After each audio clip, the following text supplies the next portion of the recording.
And something that I Came out found out, February 1st, 1995 in Japan, September 21st, 1994. Oh, wait, opposite. 95 in America, September 94 in Japan. there we go. Okay, we got it all in there. A cool thing I Mhm. found out with researching this game is that uh, this game is based off the game Special T-Shot, which was released after for Super Nintendo, but they originally had made it in 1992 or developed it in 1992, and I guess scrapped it, and then that eventually became Kirby's Dream Course. So, Mhm. I never knew this, but a prototype of the 1992 Special T-Shot was discovered at a pawn shop in Canada in 2019, and then luckily enough was dumped online. So if you want a bigger breakdown, Mad Little Pixel does a great breakdown of all of this, of when it happened, when it actually did happen in 2019. Um, it has a $2 um price tag on it. I don't know how much the guy at the pawn shop paid, but and I also kind of wonder if whenever it was bought, if they actually knew what it was, or they're like, whatever, just I'll take that Super Nintendo, don't know what that is. Um in my opinion, like these are like the holy grails. These are like the coolest stories of gaming to me. So happy that then we get the version of this online. Once it's online, it's there forever. Well, Uh, the online part is what makes the story because it's so many times you hear these stories and it's just somebody out trying to scam some attention or worse, even trying to scam some money on an eBay sale. Like the one that always jumps to mind is there was that famous case of the guy who claimed he had who claimed he had Zelda 3 on the NES and like posted all these like bogus screenshots and stuff. That was like uh a very popular example. I feel like that one went viral, and like it's so nice when it turns out to actually be real, and they get it uploaded and it's an actual thing. yeah. Don't know where it is now. Don't have any update. It belongs in a museum.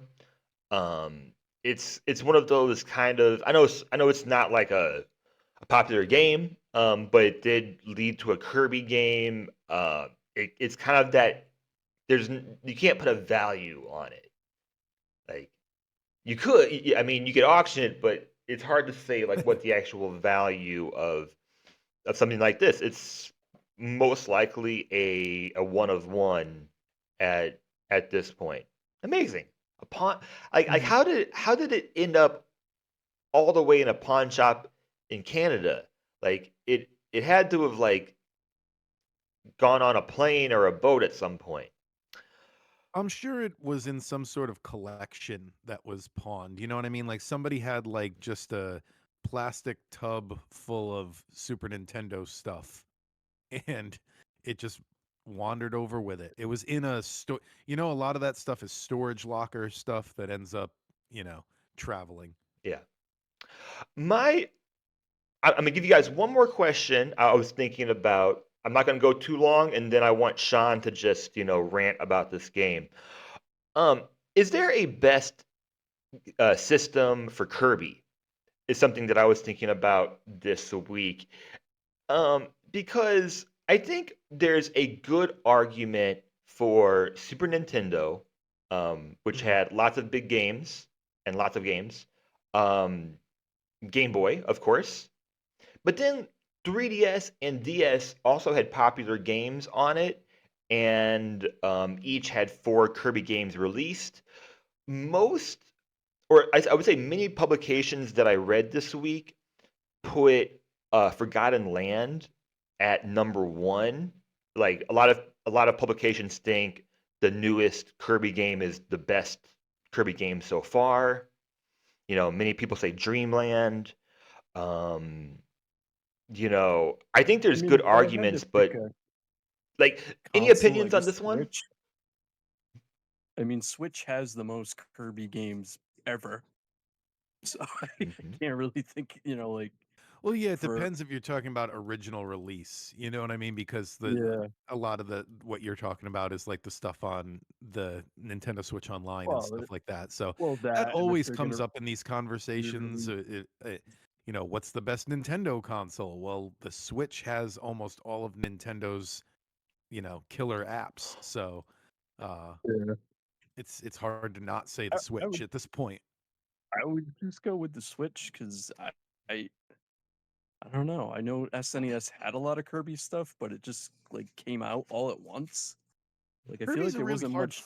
Just franchise like, to say this about too, because it feels like a lot yeah, of games are Kirby games as an afterthought. Like they came up with a mechanic, and this is one of them. This Kirby's Dream Course yeah, started as, like you said, it started as Special T Shot. So it they come up with mechanics and they come up with like the basics of a game, and they're like, you know what, put some Kirby skins on that, and we can sell it. So uh, a lot of Kirby games seem to go through development that way. You've got a lot of oddities in there. You've got like Tilt and Tumble. Um, you've got Avalanche. Avalanche. Yeah, you've got just like some weird stuff in there. But then you've also got stuff that plays like Dreamland and they did a remake of Dreamland. So I would say Forgotten Land almost seems like that too, though, because Forgotten Land does not seem like a Kirby game, even though it's a great one. Yeah. I mean, Yeah, that's fair. I mean, objectively or not objectively, I'd put it number two as far as Kirby games overall. But yeah, I could see how that maybe started as a completely different thing. They're like, well, what if we made it a Kirby game? Yeah. I'm like, okay, all right, Yeah. And Have you ever heard the concept of cousin games? I just saw a video yeah, online this week of this. Like it's one of those games where like you didn't own it and it's just something feels a little off about it, it's the kind of game your cousins would have. A lot of Kirby games kind of feel like cousin games to me. that's fair It's like because it Kirby's should be Dream Course. amazing, but it's not. Army Men, Sarge's Heroes, that's a cousin game. You got Yeah, like yeah.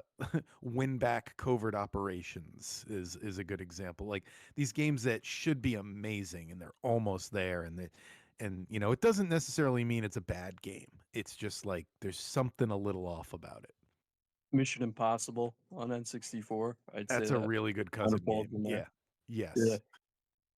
Yeah, I guess a lot of Kirby falls into that. I guess Dream Course is the best cousin game, in uh, that could be my true. I mean, opinion. I definitely enjoyed it, and the only other part I'll add to this conversation is that I think I think Nintendo is just leaving a lot of meat on the bone is the wording I want to use apparently. Um, I think there's a lot of Kirby games that could use a sequel. This is one of them. Yeah, this is definitely one of them. And and Sean, like, I mean, you know this game the best out of all of us. Is there anything that you think is missing from the original game? A sequel. Okay. That's pretty much the main thing missing. I mean, I I in my I opinion, the just love the courses do game. get a little repetitive. That's something, and I know that with isometric 3D on the Super Nintendo, they were kind of locked into that grid pattern on the floor, Yeah, but yeah. a sequel on a later console could have improved upon that. Yeah, that's it's always weird to me because people are like, well, there are no fans for it. I'm like, well, if there are no fans for it, they wouldn't keep putting it on every online service each system. Oh, It it's wouldn't definitely got its have been cult on the following. They mini. put it on the SNES Yeah, Mini too. I don't I right, don't right. I don't, It's I got a don't bunch of know. stuff, I don't know. but From from the streaming service that brought you Quest for Camelot, Kirby's Dream Course. Yeah, no, but it was on the SNES Mini. They only had so many cuts they could make for that, and this made it on there. The Yeah, the I mean, it system had that debuted Star Fox 2. right. I'm It had joking. two Kirby games. Mhm. Yeah. If It was But reviewed. I no, looked up the it was reviews of the time, and it did seem to hover in the C plus to B mid. minus range. So it didn't Yeah. set the world on fire by any means. So it was just a game we randomly got. Like we picked it out, and my dad had found an arcade stick at the flea market. Which the coolest thing about it was you could use it on SNES or Genesis. It had Hmm. like separate cables. I remember So those. It was I like started split. Yeah. trying it. Yeah, so I started trying it with Street Fighter and then some other stuff. But for whatever reason, it became my Kirby controller because it just was perfect to, line shots up and everything with an actual joystick than a D-pad. So that kind of became like my thing for it. But I think it just was an unexpectedly fun game that I've gotten a lot of time out of because it only Mhm. has 4 multiplayer courses, but I could play them forever. I mean, I agree that the design could be repetitive, but I mean, we would play it, and then it's like, all right, well, this time we're gonna see how much we can mess with each other, Mhm. and it just or let's see if how many times you can bounce him to get him in the hole. Like you'd find all different things, and that's why it's been so weird to me they never went back to it because it seems like the natural progression would have been a full 3D game. Mhm. And there is You something could have so expanded. satisfying about the way the isometric uh visuals like work. Like I don't know if a full 3D like Mario Golf on Nintendo 64 or something would have worked with these abilities. It'd be interesting to see. There is something very satisfying about using the umbrella in particular. Oh I don't know yeah, if any of you had a favorite tool, but like if that's you can for pop some that reason. umbrella and drift Yeah. right into the hole, there's just something so satisfying about feeling like you landed that. Like it's like pilot wings almost. Like I did it. Yeah, no, it definitely had that ability. I mean, for some reason, that was my favorite ability. But like, if you got a hole in one in that game, you felt so accomplished because there were so many different things going on. It was almost like you Mhm. solved a hard math problem. So it Well, was just because such a another cool thing that thing. this is comparable to, it's obviously constantly referenced golf, but bumper pool as well, and just Yeah, there's just a lot going on here. It's not a golf game. It's a Like it's marble not game. Kirby Golf. It's Kirby. What's that? It's Kirby Marble Madness. Yeah, exactly. yeah, it's Yeah, closer to That's that another than way to golf. look at it for yeah. sure. Another isometric game where you It, roll around. but Yeah, it's definitely. I mean, it's definitely golf. It's definitely mini golf. And hey, Sean, you love golf, don't you?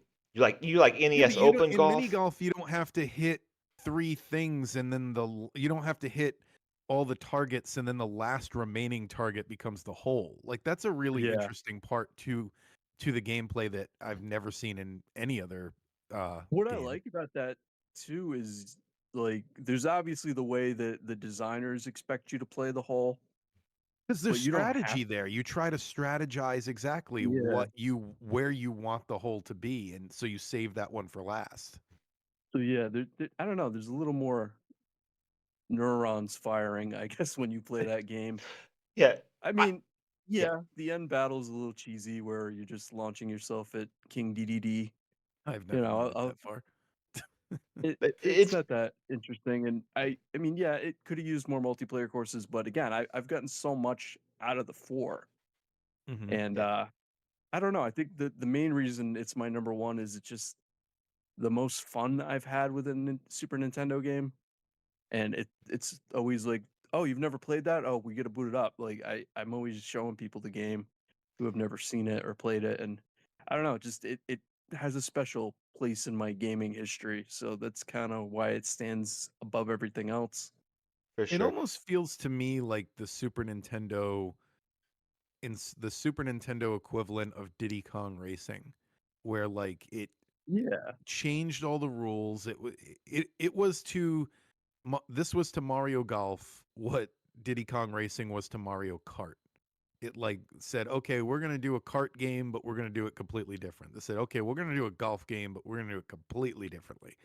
And didn't have the same popularity, but I just mean like in terms of spirit, it feels that way.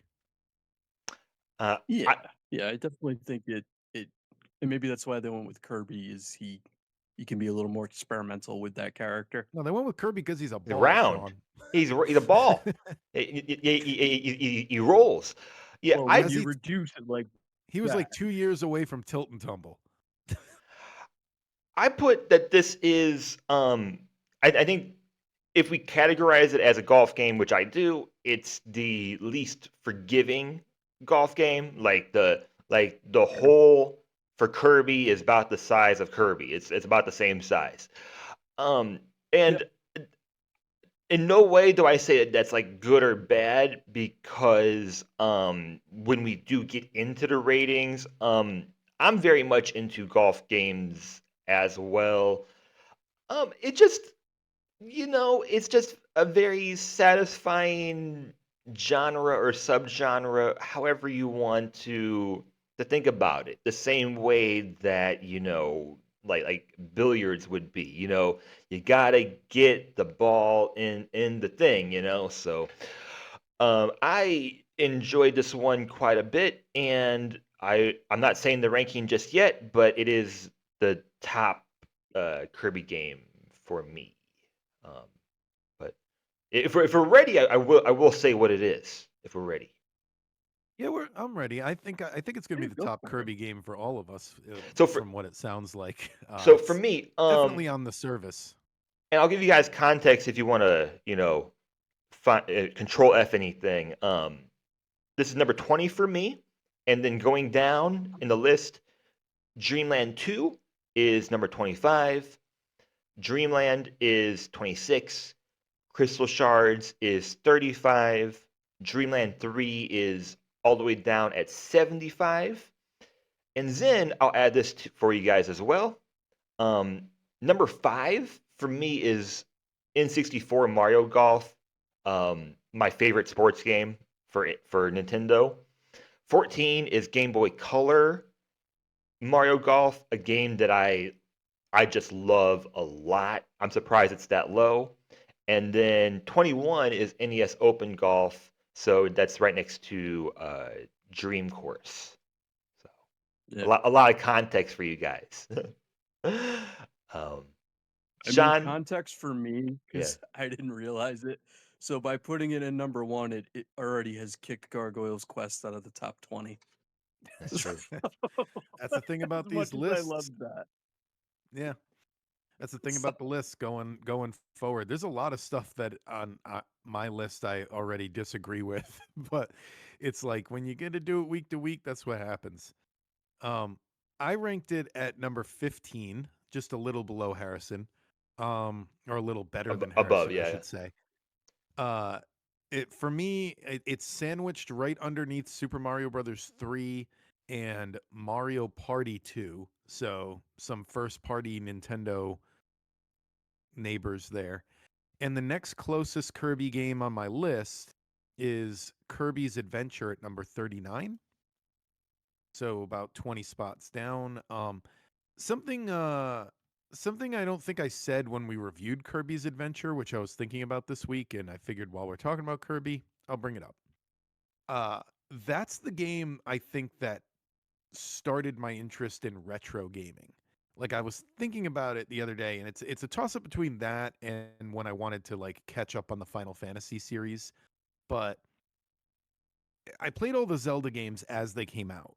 And then like Final Fantasy, you had like those weird releases on the PlayStation where you could play like 4 and 5 and stuff like that.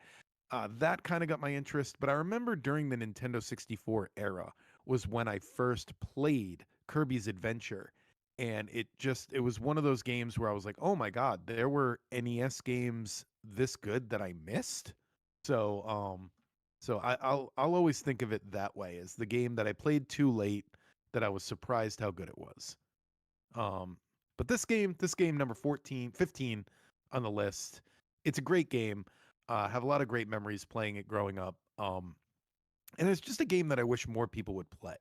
So yeah. Harrison asks a lot, who would you recommend this to? Honestly, anyone who's into Nintendo games. If you're one of those people who are like, oh, Kirby, there's 1,000 Kirby games. Why would I get started there? You don't need to know any Kirby lore or any Kirby story to play this game. It's a golf game. Just play it. I think more people should just play this game. Um, if it were a generic game that wasn't Kirby, I still think if it was released as Special T Shot, I think I still would have ended up liking it if I had discovered it. Yeah, I think it's a good time, and I mean, when you like hit the super jump the wrong time and go flying off or what, I mean, it's got some great moments that you don't plan. And I always like that because Kirby's the ball, he has an energy meter and then he has to rest. So Yep. I thought that was a great feature in the game, but no, definitely recommend playing it, and it's a fantastic multiplayer game.